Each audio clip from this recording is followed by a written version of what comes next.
The Blue Jays, they get a win.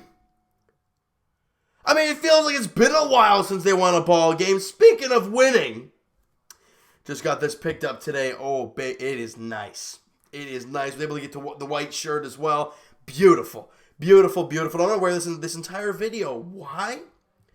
Because the MVP himself actually showed up to the ball game today, and it could have been the reason the Jays won. Maybe not, but I'm just going to say so because that's the way my mentality is right now. The Blue Jays win 7-5 in extra innings. In the bottom of the 10th inning, Billy McKinney hits a 2-run shot to walk it off as the Jays avoid the sweep and get a victory. All right, and yes, Kawhi Leonard was at the game today. Standing ovation. Should have been like the third inning, left in about the 7th, and he was in the front row beside the Jays dugout. And awesome to see Kawhi Leonard at the Jays game. It was kind of shocking, to be totally honest. And the speculation continues around him and re-signing, and people are taking pictures of him at Home Depots thinking, oh, is he getting stuff for his new home in Toronto? Look, rely. And the whole, Niagara Falls bit about him putting his daughter in a school in Niagara Falls. Then we hear that's in North York, in Toronto. So we're like, okay. Bottom line, he hasn't signed a contract yet. All right, I know people are trying to get the insights, but we have no flipping idea what the heck's happening with him. So what we do know is, as I said earlier, the Jays won a flipping ball game today.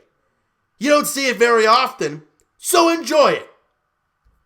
And it started off pretty damn good for the Jays. Clayton Richards on the mound for the Blue Jays, by the way, and on the mound for the Angels was Jose Suarez. And in the bottom of the first inning, the Jays got the bats going early on, and it was a great job by Kevin Biggio. I love that this guy can hit home runs, and defensively he hasn't looked bad whatsoever. But watching him out there and his sacrifice fly to dead center field on Mike Trout is nice. And Eric Sogard comes in to score in the play, and the Jays got a 1-0 lead. Great stuff there. All right, Lourdes Gurriel Jr. gets on base, and boy, what a game he had.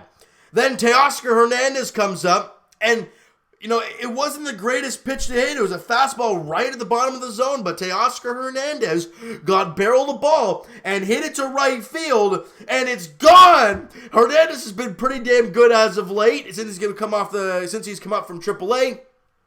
Swinging the bat a lot better, and with the home run today, the 2-run shot, he's now 3-0 lead for the Blue Jays. In the first inning, what the heck's happening? And then we go to the top of the second inning, and Rengifo brings 2 of them back because you can't throw up a 0 after you scored 3 runs, and it's a 3-2 ball game. But in the next half inning, Eric Sogard at the dish, and he gets a curveball, a hanger. You hangy? He bangy. And Eric Sogard absolutely crushed the pitch. Deep and gone to right field. His 7th home run of the year. Wasn't his career high 3? Eric Sogard's done some great things for this team. He had one heck of a ball game again today. The Blue Jays get 1 run right back and is now a 4-2 Jays lead. Sorry, 5-2, Jays lead. Right? No, 4-2 Jays lead. And it was a great job there. Now we go to the top of the 5th inning, and on an RBI ground out, Rengifo comes in to score, and that cuts the lead down to, 4-3. And then Lourdes Gurriel Jr. in the next half inning on a 2-0 pitch gets a ball up in the zone, a fastball up, only 88 miles an hour. You don't miss up to good hitters. And Lourdes Gurriel Jr. did not miss. He had a high booming drive, and it ends up in the bullpen or in the first row of the 100 level in the outfield. I don't know. It wasn't as deep as it looked, but he did get a handle of it, and he crushes his 9th home run of the year. And the Blue Jays get that 1 run right back, and they continue to have that lead. And it's a great job there. Then we go to the top of the 6th inning, however. Rengifo with an RBI single, and it's going back and forth at this point in the ball game. But then in the 7th inning, Albert Pujols hit the sacrifice fly, and we're tied at 5. Let's go to the bottom of the 8th inning. Amazing job by the Jays getting bases loaded. 1 out. Vladimir Guerrero Jr. at the plate. Looking to do some damage here. Give your team the lead in the latter innings. And he grounds into the inning-ending double play. And Vladdy, I think he went 0 for 5 in the ball game, or 0 for 4 with a walk. Vladdy had a tough night. He went 1 for 3 yesterday, but an 0 for 4 today. His average now drops to 249 on the year. He's struggling right now. Now, good hitters, they go through these in their early parts of their career, and that's fine. You're seeing all these big players do great things right now. You're seeing, who's the guy out with the Mets right now? Alonso, he's crushing everything. Will he be like that next year? I mean, look, from the looks of it, he might be. But for Vladimir Guerrero Jr., everyone is pitching him carefully because of who he is, right? And, he's got 1 hit in his last 4 games. He hasn't looked very good, and the strikeout numbers are up a little bit. And Vladdy's struggling right now. But you know what? Young hitters, they go through slumps, but it's how they come out of them that really shows the good part about a player.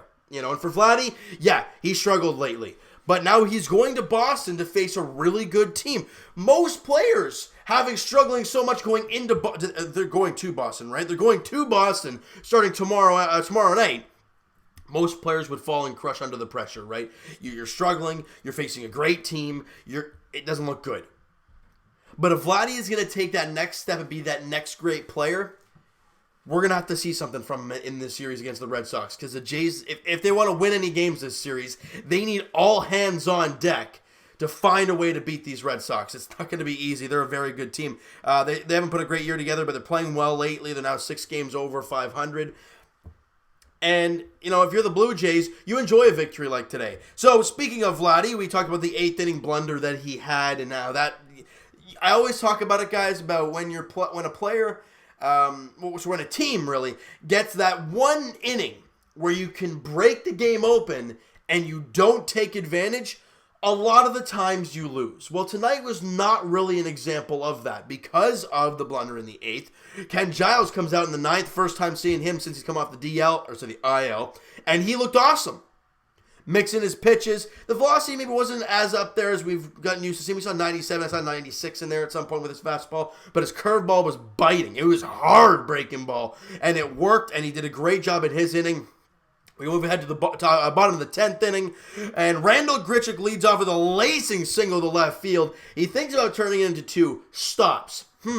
What did we see? What game was that where he tried to turn go from first to third and got hosed by Cole Calhoun? Was it game 2? Yeah, it was game 2. And, he gets thrown out. What does he do today? Now, it's not Cole Calhoun, obviously, out there in left field, but he stops. He stops at first, goes back, brings up Billy McKinney. Now, ideally, Randall Grichuk's run really didn't matter at this point because Billy McKinney, is that his first at bat, actually, since coming back up from AAA? It is. Billy McKinney is his first at bat coming back up from AAA. I was shocked that he got sent down, but I look at the numbers, and he really was struggling. He was 0 for his last, was that 3, 6, 9, over his last 12, and he had really struggled. He was only hitting 229. He was struggling really mightily. He really didn't look too good. So for him, you send him down, you let him regroup, you come back up, and in his first at bat, he gets a hanging breaking ball from a reliever who's been pretty damn good for the Angels this year, Buttrey, I think his name is, ERA of just over 2. And he gets a hanging breaking ball and crushed it into the seats for a 2-run shot. Welcome back, Billy McKinney. And what I have noticed, and I think you guys probably have as well, when these younger players have been sent down to the minor leagues to either fix something, or it's a numbers game, or they're injured and they're on the regroup or whatnot, you see them come back and tear it apart. Look at Hernandez. He was an abysmal player for the first little bit when he was here. He got sent down to AAA, and we kind of thought maybe that might have been the end of Teoscar Hernandez. He gets called back up, and since then he's probably hitting around the 250 mark, 260 mark. I'll take that. You've seen Gurriel, what he's done. Buddy's got 9 home runs now. All 9 has been since he's been called up. Today he was 3 for 5, had the home run and the couple runs scored in the ballgame. He's now hitting 280. He was hitting 140 when he got called back up. He's been unbelievable since he's come back up from AAA Buffalo. Now, as somebody who hasn't gone down, but has kind of been down and come up, Eric Sogard started the year in AAA Buffalo, came up to the Blue Jays, and since then he's been just absolutely incredible. He went 3 for 3 today, scored 2 runs, had a home run, obviously, we talked about that earlier, and he walked twice. He did not get out at the plate, if you guys know that. You know, he might have got out on the bases or whatnot, but nonetheless, he didn't get out. His batting average is .303, on base of .371. Eric Sogard is putting some really good season together. Now, Hernandez didn't end up only going 1 for 5, though he had a couple RBIs in the ball game. And in the home run, Randall Grichuk went 2 for 5 in the game. Rowdy Tellez 0 for 2, but he walked twice. And Billy McKinney 1 for 1, obviously, with the home run. Freddie Galvis continues to swing the bat well lately. He was 2 for 4. And Richard, didn't have a great outing. 5 innings, 6 hits, and 4 earned runs. Derek Loffitt came in to face one guy, gave up a hit, and that was his night. Joe Biagini went a third of an inning, gave up a hit, and that was it. Got a strikeout. Tim Meza went an inning, gave up a hit, 1 run, walked the batter as well. Didn't really do a good job there. Daniel Hudson, you know what? We all remember the first game of the year. I think it was Candelario who hit the home run in the first game of the year, and we're all like, man, who the heck is this guy? His first inning with this team, and he already blew the game open for us. I guess for them, really. And since then, really, I mean, he had a tough, first few weeks, but since then, he's been incredible. And he went an inning and 2/3, gave up 2 hits, no runs, didn't walk a batter, and struck out 2 guys. ERA of .303. Awesome. Ken Giles went a clean inning with a couple strikeouts. Good job there. And Nick Kingham, who he's been awful since he's been brought over. He came out in the top of the 10th, and I thought to myself, this might be over. He went an inning, gave up a hit. That was it. That rhymed. Didn't mean it to, but it happened. All right, so for the Blue Jays, they open up a 3-game set against the Boston Red Sox starting tomorrow night. Trent Thornton on the mound for the Blue Jays, looking to kind of go off of that really, really good last start that he had. But you're facing Boston in Boston. It's not going to be easy. Let's see what the kid can do. That's what it's all going to be about. And the Jays have to face Chris Sale. Yeah, great stuff.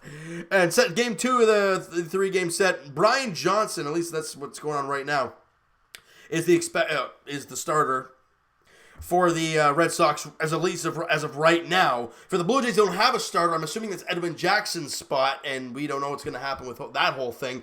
I wouldn't think Ryan Brucky's going to be done. Maybe they'll bring up a guy like Sean Reed Foley, who's been awful in AAA. Maybe a guy like David Paulino. I don't know what their plan is there for Saturday. And then on Sunday, Marcus Stroman versus Rick Porcello in the finale of that series. And the Jays head to New York to get the Yankees afterwards.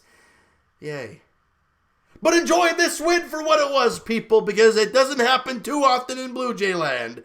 They're still 21 games under 500. It is still a rough year, and we are going to quickly, because I know it's a very long video already, quickly touch on the minor leagues here, and let's go right to Buffalo. Now, Anthony Alford had a struggle in the game. I think he was 0 for 5 in the game today, but Bo Bichette, 3 for 5, scored 2 runs, had 5 RBIs. Great job by Bo Bichette, and that's about it for the AAA New Hampshire Fish Cats. AAA Buffalo Bisons down in New Hampshire. Any positives? Espinal went 1 for 3 with a couple RBIs and a walk. Logan Warmoth, he got a hit. He was 1 for 3 with the walk as well. Great job, Warmoth. He's only hitting 111, but again, like we talked about in the last video, just let the kid work it out. He's going to find his way to do his job, and it's great to see Logan Warmoth going to get on base twice in that game today. Really, really good there. And on the mound, John Harris, rough inning, 2 innings, 4 hits, 3 runs, didn't look too great. And that is it for Double-A. We're going on to the Dunedin Blue Jays here. And Kyle Stevenson, 1 for 3. My boy Alejandro Kirk went 2 for 4. He's still hitting .333 down there. Canadian boy Demi Orlamoye had a ridiculously awful start to the year, but he's been pretty good lately. Went 2 for 4 with an RBI and a run scored. Again, like I said with Samad Taylor and all these younger players, they were hitting 180, 170 not too long ago. Olamoye with the 2 for 4 game today. He's hitting .212. Great job there. Samad Taylor, speaking of the devil, there he is. 1 for 3 with a couple runs scored. He's hitting .204. Again, not the greatest numbers. They're really not eye-popping. But, again, it's the small things that you got to continue to grow. And Joey Murray was on the mound. He went 5 innings, 6 hits, 2 runs, walked 2, and struck out 6, an ERA of 1.74. He's been awesome down there for the Dunedin Blue Jays. And we go to the Lansing Lugnuts, and there today, Griffin Conine, 1 for 4 with a run scored and a walk. Good job there. Anything else? Good stuff. Hagen Danner, struggling obviously for the last little while, but he went 1 for 2 with a couple walks in the game. Good job on the mound there. And former Blue Jays top 6th-round pick last year, something like that. Sean Weimer got lit up. ERA of over 7 down there, so he's having a tough time. Down the Vancouver Canadians, my main man. What is he? I think it was his 2nd or 3rd round pick last year. I think it was a 2nd rounder. Adam Kloffenstein played with the Bluefield Blue Jays, DSL Blue Jays, kind of down there last year. Only 17, 18 years old right now. I think he's 18 now. Young player. He had a rough first start to his season, but today he was awesome. 3 2/3, 1 hit, 1 walk, struck out 4, no runs given up. ERA of 2.70 down there for Adam Kloffenstein. It's great to see for the young kid, because what I think they're going to do is they're going to let him play the season out in Vancouver this year for him. If he does a good job, great. Next year, you'll probably start the year in Lansing and go from there. I think that's the plan for him. And down in Bluefield, I'll briefly touch on. Are they playing right now? Yeah, they are. So they're losing 14-3 right now. Anything positive? This Jimenez guy, he's 3 for 5. Okay, there you go. On the mound, don't really care. All right. But what I do know is there's some positivity from the young players down there in the minor leagues, and the Jays won today. You don't get to smile too often, Jays fans. Smile. Kawhi Leonard may not have smiled there at the ball game today. He might have. But even if he didn't, Raptors are NBA champions, and the Blue Jays won a ball game today. Enjoy it, people, because you have, I don't know if it's a 4-gamer against the Yankees. Let's say it's 3.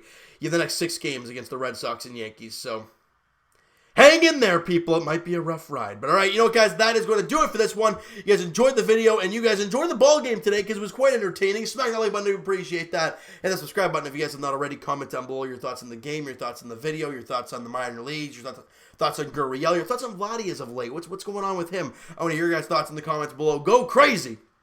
And check out my main man Mo Buckets on Twitter, guys. Blue Jays Wave on Instagram. He actually posted the video of Kawhi coming into the stadium and down into his seat and all that. So if you want to go check that out, please do so. Blue Jays Wave on Instagram. All right. So guys, Twitter is also down below. Follow up, send me a DM, do all that great stuff. And on June 27th, I will be talking about the season review and the off-season preview for our Toronto Raptors on June 27th, guys. So keep an eye out for that. It's about a week away from that. Actually, it is a week away. 7 days. There you go. A week today, you'll be seeing that video, and we'll be talking about Kawhi Leonard if he hasn't signed yet at that point. I'm pretty sure he's going to wait till free agency and then test it out and see what's up, then make a decision. But we're going to have to wait and see how it all plays out. All right, and for the Toronto Blue Jays, like we said, they opened up a 3-game set against the Boston Red Sox this weekend. Game 1 of the 3-game set goes tomorrow night, 7:10 first pitch at Fenway Park. Trent Thornton, Chris Sale is the starting pitching matchup there tomorrow night in Game 1.